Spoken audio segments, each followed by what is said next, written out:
Right to breaking news tonight, the Chelan County Sheriff's Office believes it has found the body of Travis Decker, potentially bringing a manhunt to a close. Decker is charged with killing his 3 young daughters. King 5's Jessica Janner Castro walks us through the timeline for this case that spans months. The girls were last seen on May 30th in Wenatchee. Decker had a scheduled visitation with Peyton, Evelyn, and Olivia, which police said at the time was part of their parenting plan. Decker never brought the girls back. 3 days later, on June 2nd, the Chelan County Sheriff's Office found Decker's truck near the Rock Island campground, about 17 miles west of Leavenworth. Nearby, they found the bodies of those 3 girls. They are believed to have died by asphyxiation. The search for Decker began that night, stretching into the enchantments, and now, months later, the sheriff's office says detectives found remains in a remote wooded area south of Leavenworth this week.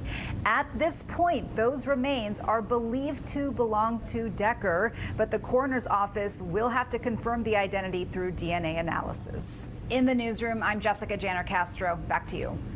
King 5's Alex McClune is heading to the scene right now. Be sure to stick with King 5 on air and on King 5 Plus. We will bring you any updates as we get them. Our other top story tonight, parents are divided over a Washington school district's proposal to establish a day of remembrance for conservative activist Charlie Kirk. But in a last-minute change, the Linden School Board tabled the resolution for now. King 5's Jim Nelson was there as that controversial decision was made.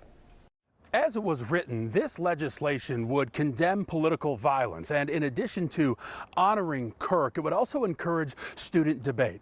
And that word, debate, or lack thereof, is a big reason why the board decided to hold off. In a surprising twist, the president of the Linden School Board asked his colleagues to table what has become a controversial issue.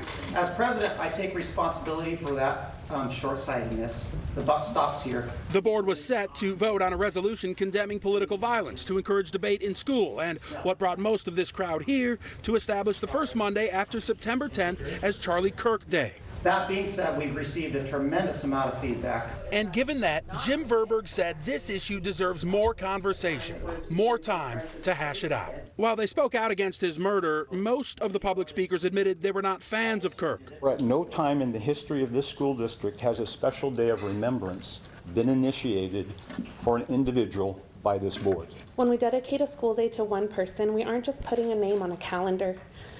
You're telling your children this is who you should look up to, and this choice shapes how they see the world and how they treat one another. But there were some Kirk supporters. Adopting this resolution would encourage our youth to use critical thinking, evidence-based reasoning skills, and construct logical arguments, attributes they will carry well into their adult lives.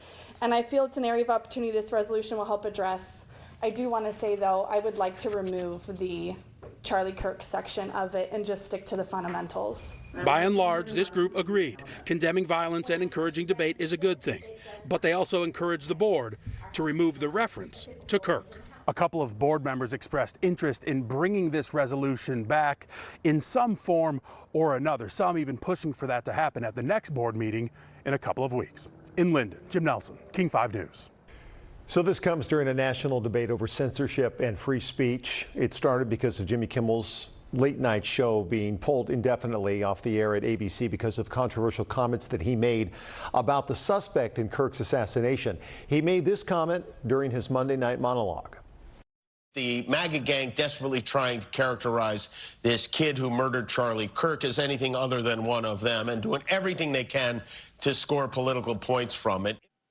Well, that led to FCC Chair Brendan Carr threatening to take action against ABC and its owner, Disney, and the show being preempted. Media group Nexstar, which is seeking approval from the FCC for a multi-billion-dollar deal to buy King 5's parent company, Tegna, also said it would not play the show on its ABC stations for the foreseeable future. Still no comment from Kimmel. Washington Congressman Adam Smith responded to the decision, writing in part, quote, "No presidential administration should use their power to silence dissent, and ABC and Disney should not have bent the knee. A free and independent press is a cornerstone of our democracy."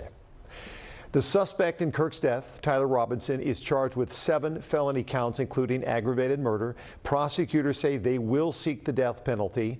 Meanwhile, a memorial service is set for Kirk at State Farm Stadium in Glendale, Arizona this weekend. King 5 will have live reports from Glendale starting Sunday morning at 7 o'clock on King 5 Plus.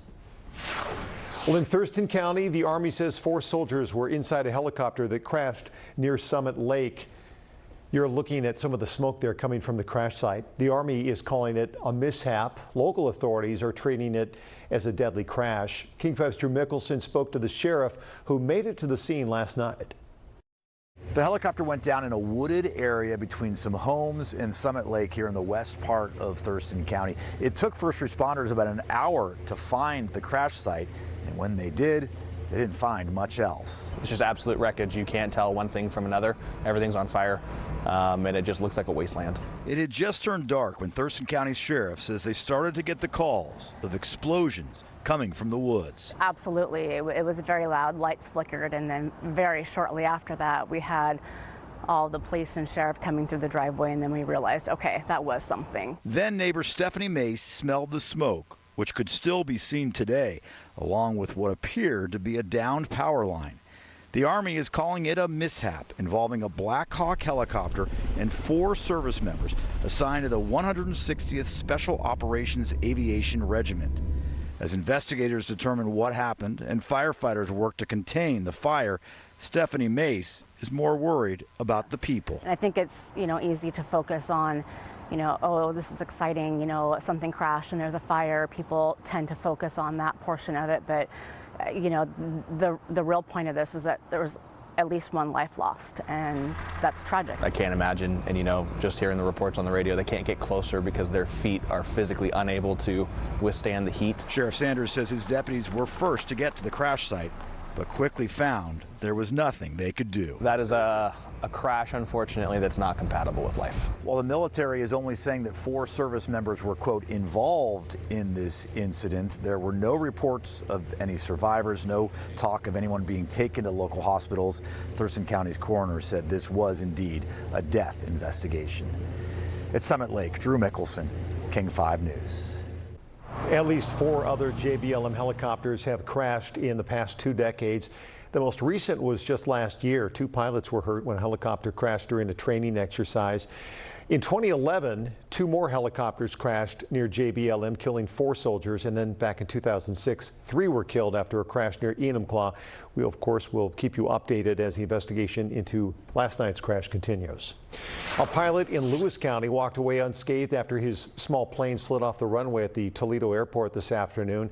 Deputies say a strong crosswind pushed that 1946 Globe Swift right into a nearby tree line during takeoff. The plane only has some minor damage. There are people kind of like outside, kind of running up and down the street. Chaos in Seattle's Capitol Hill after a deadly shooting. It happened on 10th and Pike last night. Police say a 26-year-old man was sitting in traffic when he was shot in the neck. He was taken to the hospital but later died of his injuries. Police are still trying to figure out whether the shooting was random. No arrests have been made yet. Seattle city leaders say they want to invest more money into public safety in the 2026 budget proposal. Mayor Bruce Harrell, who is running for re-election this year, proposed a $40 million plan to double the size of the city's care department. It works in partnership with police and fire to respond to behavioral health calls. Right now, there are only 8 responders on that team to cover all of Seattle. Mayor Harrell will submit his proposal to the city council for consideration. A 27-year-old man is in custody after deputies say he shot another man in Sultan and then took off. New body camera video shows his arrest. Stand. Hey, stop, stop. Don't move. Put your hands up. The suspect was booked into the Snohomish County Jail on multiple charges, including assault, burglary, unlawful possession of a firearm. The 32-year-old victim was shot in the leg and taken to the hospital. Investigators say the suspect also faces additional charges in a separate case. Renton police are asking for your help identifying a 4th suspect in an attack that is being investigated as a hate crime. Police arrested 2 other suspects, ages 15 and 17, after the attack on Monday. They arrested a 3rd suspect today. At this point, none of them have officially been charged.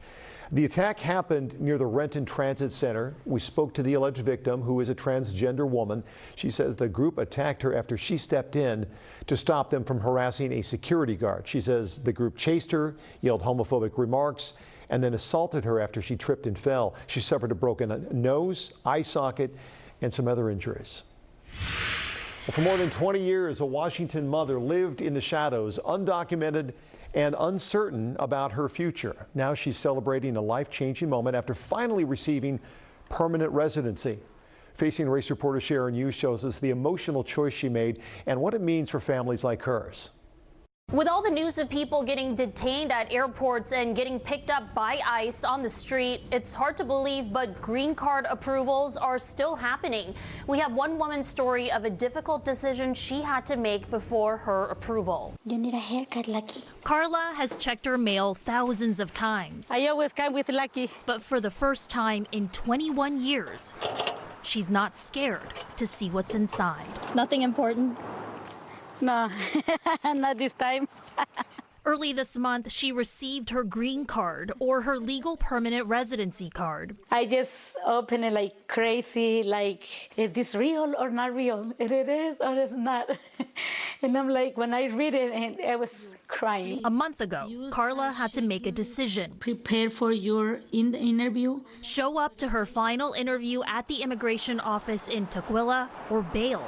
With news of people showing up to what they thought were safe meetings and being detained, she considered not going, especially because she had been undocumented for so long. This is her interview from before her appointment. It's scared to go back to my country to live in there. It's because we hadn't here always the opportunity to stay better than our country.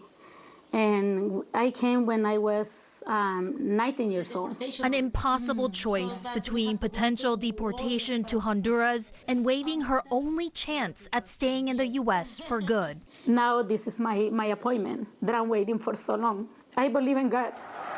Final interviews like Carla's never used to carry any risks, but with the Trump administration's policies against immigrants and ICE arrests happening after routine court hearings, Carla had to pause before attending. There is panic and fear and anxiety. Lita Ray is Carla's immigration attorney. There's also a lot of discretion in immigration law. And so when we're in a time where there's heavier enforcement and the policies are stricter, there's that uncertainty. Legal permanent residency is also getting harder to achieve.